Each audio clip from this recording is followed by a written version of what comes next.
that case, I say go for it. Drink your caffeine, do your workout right after waking up. I don't have a problem with that. You will find, however, that you're going to get an early afternoon dip in energy, and that dip in energy is going to be substantial because it's going to be a dip in energy that naturally follows that workout from the morning. So it's dependent on temperature, and it's going to be related to the elimination of that adenosine blockade by caffeine. So you're getting a kind of a 1-2 punch on your energy levels by taking a lot of caffeine and exercising early in the day. You can sort of expect that you're going to get a drop in energy in the early afternoon. That's okay if that works for you, but just know that delaying that caffeine 90 to 120 minutes after waking would be the ideal scenario most days and most scenarios. All that said, I absolutely respect the fact that people have different work schedules, kid schedules, etc. So if you want to do some or none or all these tools, that's really up to you. I'm just providing them to you in the simplest form that I can possibly provide them. Now, the other lever or tool that you have available to you is food, not just what you eat, but when you eat. And it turns out that if you eat early in the day, you support a biological clock mechanism that will make you more alert early in the day.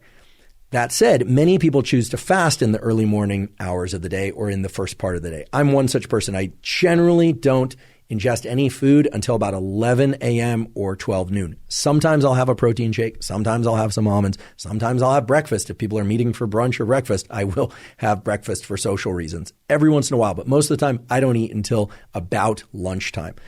However, some people are really hungry when they wake up in the morning. Just know that if you eat early in the day, you are further triggering an increase in metabolism and in temperature that will make you more alert. So you don't have to eat early in the day, but you can start to see how these different tools layer together. Sunlight viewing, exercise, cold water, eating.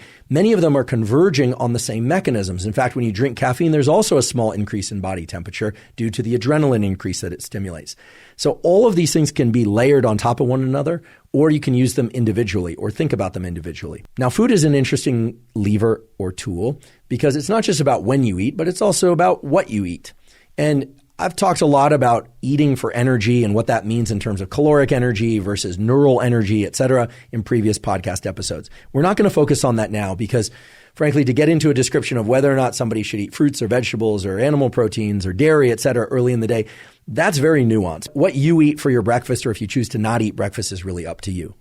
All that said, if you eat a very large meal, it doesn't matter if you slept terrifically well 10 hours the night before, or if you are about to go to sleep, or if it's the middle of the afternoon. If your gut is full of food, there's just a large volume of food in your gut, it's going to divert a lot of blood and other critical resources away from other organs of your body, in particular your brain, and you're going to be sleepy after eating a big meal. So this is sort of a duh, but I think oftentimes in the discussions about what to eat for energy, people neglect to consider food volume as a strong parameter or variable in that discussion.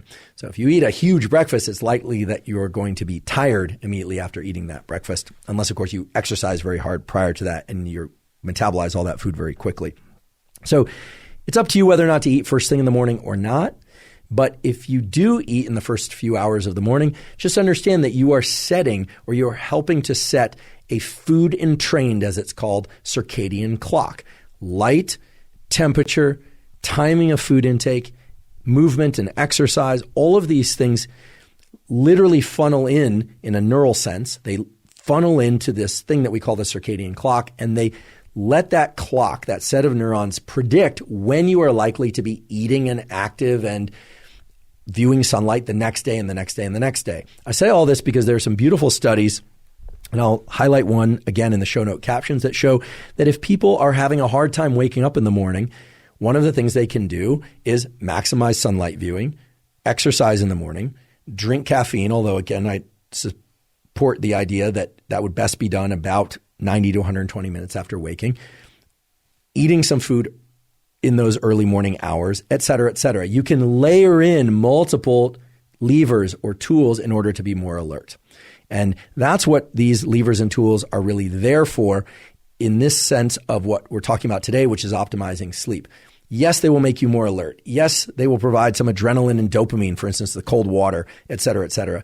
But the reason we're talking about these things in the context of sleep is that they start to give your body some predictable autonomic timing. What is predictable autonomic timing? Well, your autonomic nervous system is the components of your brain and body that cause wakefulness and sleepiness, and you can start to create some predictability in that autonomic timing. You can start to do things that really make it such that you naturally wake up at 6 in the morning or 5 in the morning. That's right. If you're somebody who naturally is a night owl, who likes to stay up until 2 in the morning and sleep until 10 a.m., and you now have a job or you have to go to school or you have a partner that likes to get up early and go to sleep early, well, you can make that happen, and you can make that happen pretty painlessly if you take a week or so and go to sleep 30 minutes or an hour earlier each night, set an alarm, and wake up 30 minutes or an hour earlier each morning until, of course, you're waking up at the time you want to wake up. And then even in that groggy state,